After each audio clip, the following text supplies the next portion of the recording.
Today's episode is sponsored by Dashlane. Try Dashlane for free on your first device, and when you decide you want to upgrade to premium, use my code TopTenz to get a 10% discount on premium.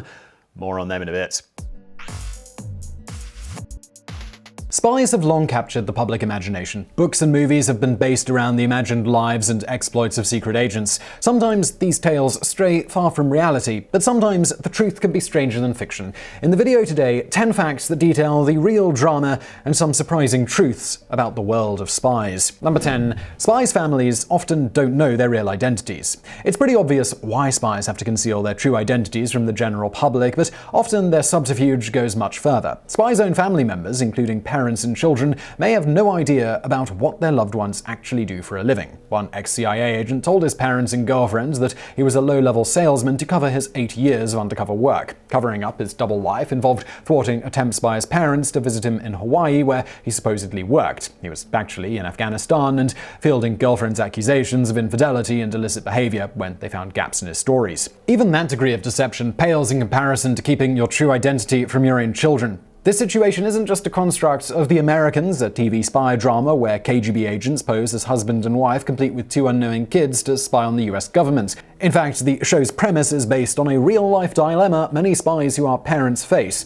when or if to tell their children who they really are. In one illustration of how the situation can play out, in 2010, 20-year-old Tim Foley and his 16-year-old brother Alex discovered after their family home in Cambridge, Massachusetts was raided by the FBI that their parents were part of a Russian spy operation. The Foley brothers claimed they had no idea that their parents had any vocations outside of consultant and real estate agent. They knew their parents had been born outside the US, but thought they were both from Canada. They were shocked to discover that their parents, they knew as Donald Heathfield and Tracy Foley, were actually Russian nationals whose real names were Andrei Bezrukov and Elena Vavilova. Number 9. Sex is a tool of the trade. We all know sex sells, but evidently sex also spies. There are numerous examples of spies using their feminine and masculine wiles to dupe targets, create blackmail material, and occupy the enemy. One of the most well-known spies to have employed seduction is Margarita Zelle MacLeod, better known by her stage name Mata Hari.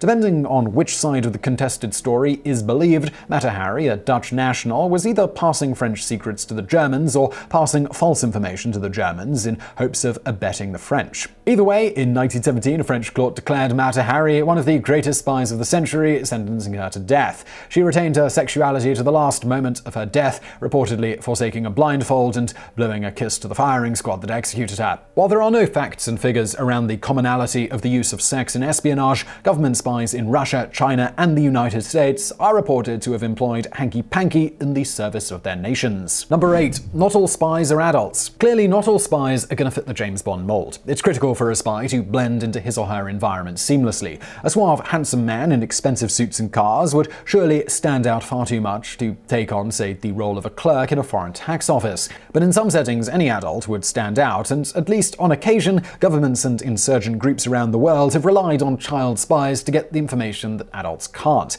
Generally, when children are used as spies, the situation is pretty bleak. Recruiting and using children under 15 to support armed forces and groups in any capacity is against international law. Children from 15 to 18 are only allowed to serve voluntarily. Nonetheless, children have been employed as spies in numerous conflicts, recently serving as informants to the Somali government on the identities of insurgents and as messengers, spies, and suicide bombers for the Taliban in Afghanistan.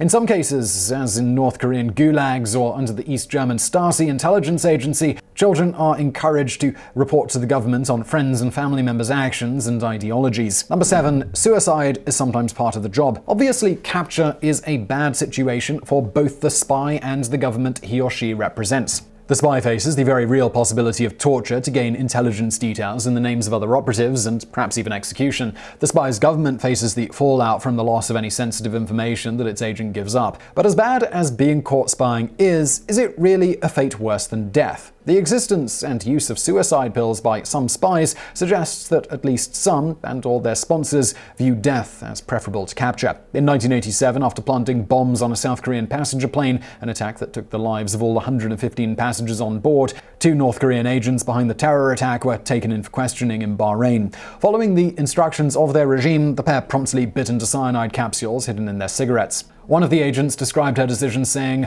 "I knew when an operation failed, an agent had to kill themselves, so I bit down on the cyanide ampule." She survived the suicide attempt. While the South Korean government initially sentenced her to death, she was later pardoned under the view that she had been brainwashed by the North Korean state. Number 6. There are celebrities among their ranks. At first glance, a career in the spotlight would appear to be sort of the polar opposite of the covert work of espionage. However, there are some famous people who have worked as spies both before and after they became famous. Chef Julia Child worked as a typist, then research analyst for the U.S. Office of Strategic Services, the OSS, the U.S. intelligence agency during World War II. She earns the emblem of meritorious civilian service for her work. Before becoming a U.S. Supreme Court Justice, Arthur Goldberg also served in the OSS, where his work involved organizing European labor unions and dissident groups to resist the Nazis.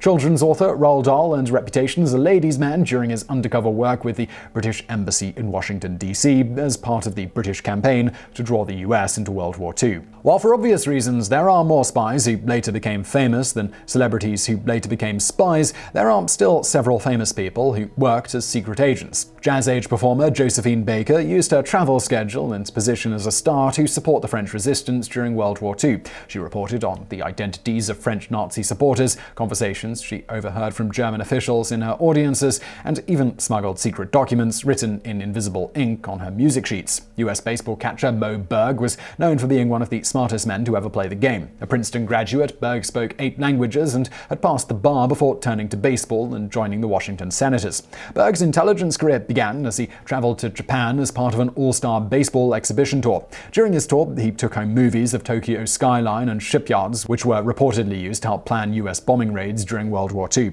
After leaving baseball, Berg joined the OSS, where his work included parachuting into Yugoslavia to evaluate resistance groups and evaluating Nazi progress towards a nuclear weapon. So the chances are there are not spies out there looking to steal your identity, but you never know, and there might be criminals who are. And that's why I want to talk about Dashlane, today's sponsor, before we get into the top 5.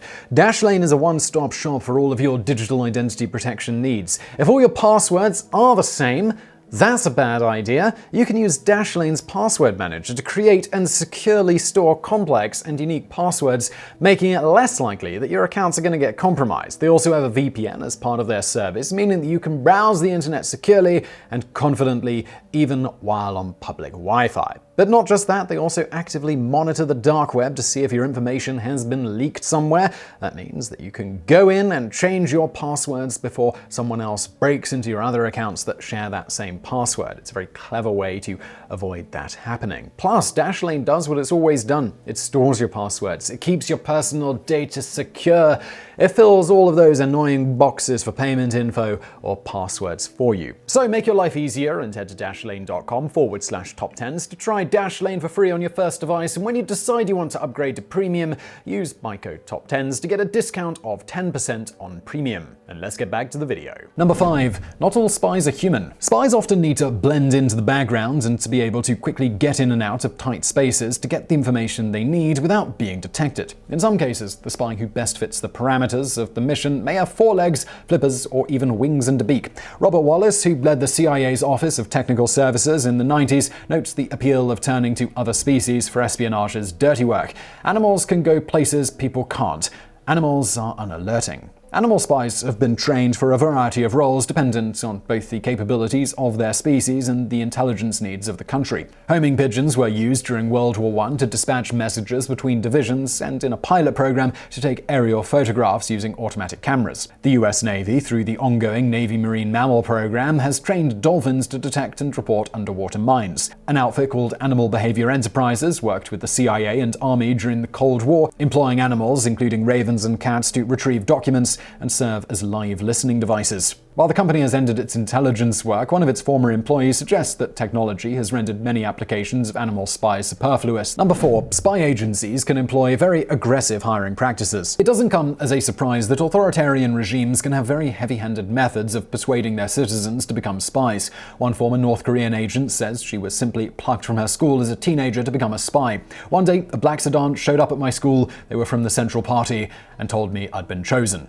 I was just told to pack." However, even democratic countries can make potential spies offers that they can't refuse. When describing how Mossad, Israel's intelligence agency, pressured his brother Eli Cohen to join their ranks and spy on Syria, Maurice Cohen noted, "Even as the Mossad was recruiting my brother, they secretly went to his employer and got him fired. He had a wife and kids to support."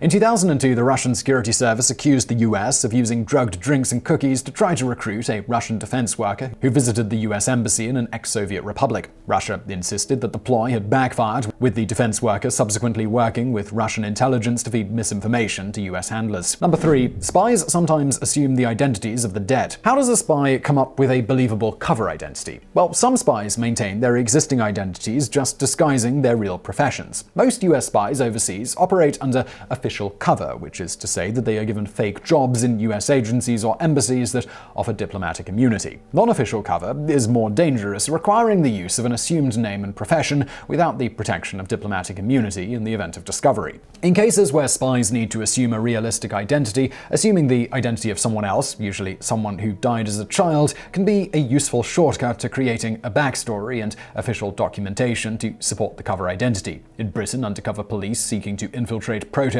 groups used the identities of 80 dead children between 1968 and 1994. The identities of these children served as cover identities for officers, allowing them to easily obtain driver's licenses and passports that would stand up to scrutiny if anyone checked.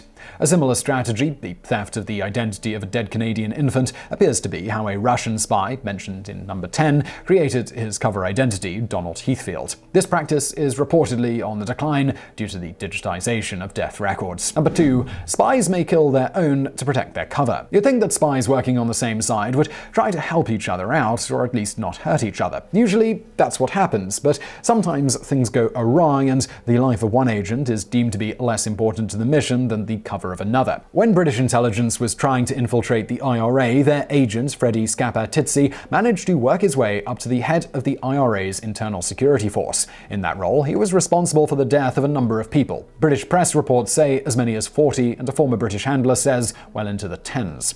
Among those deaths were at least a few fellow British agents. The blood on his hands helped bolster his credibility within the IRA, since it was believed that no one who had killed for the cause could be a British agent. Kevin Fulton, another undercover British agent within the IRA, believes he almost became another casualty of the cover story. As an article in The Atlantic puts it, his handlers decided he would make a good sacrifice, another mark of credibility for their prize agent. Fulton escaped death at the hands of his fellow British spy by fleeing and going into hiding. Number 1. Even when spies retire, they may not die of natural causes. Once their spying days are over, some agents enjoy a quiet retirement. Ex-CIA spy Jason Matthews recently described his decision to spend his retirement writing spy novels to counter the restlessness he felt when his intelligence career ended, saying that being in the agency is a very experiential career, like being a policeman or a fireman or a jet pilot, and when it stops, it really stops. However, some spies don't share that experience. Remnants of their professional lives follow them into retirement and perhaps to their unnatural deaths. In 2002, 17 years after defecting to Russia,